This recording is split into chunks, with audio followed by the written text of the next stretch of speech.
पाहुयात पुढची बातमी। राज्य शिक्षण मंडळाच्या शाळांना सीबीएसई अभ्यासक्रम लागू करण्यासंदर्भात सूचना देण्यात आलेल्या आहेत। स्टेट बोर्ड शाळेमध्ये केवळ पहिलीसाठी सीबीएसई पॅटर्न लागू होणार आहे, तर पुढच्या वर्षी 2 टप्प्यामध्ये दुसरी, तिसरी आणि चौथीसाठी हा पॅटर्न लागू केला जाणार आहे। शालेय शिक्षण मंत्री दादा भुसे यांनी या संदर्भातली माहिती दिली आहे। राज्यातील राज्य शिक्षण मंडळाच्या शाळांना सीबीएसई अभ्यासक्रम लागू करण्यासंदर्भात सूचना देण्यात आलेल्या आहेत। यंदाच्या 2025-26 या शैक्षणिक वर्षापासून स्टेट बोर्ड शाळेतील केवळ इयत्ता पहिलीसाठी सीबीएसई पॅटर्न लागू होणार आहे।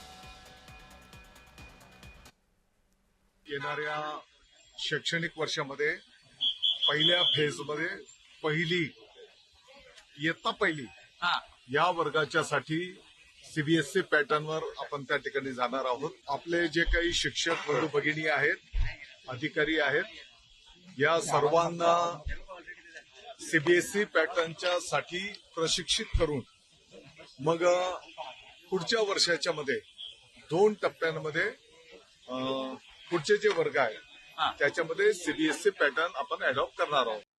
महाराष्ट्राचा जो स्टेट सिलेबस आहे त्याला जरा चांगलं करण्यासाठी कष्ट घ्या ना।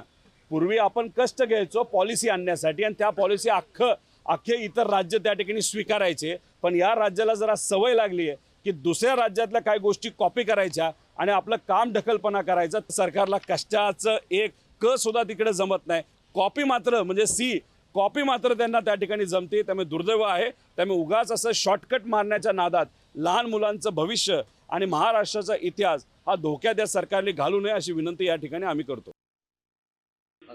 या सरकारला तरुणांच्या भविष्याची काही चिंताच नाही। दादा भुसे यांच्या शिक्षणाशी काय संबंध आहे हा साधा प्रश्न आहे।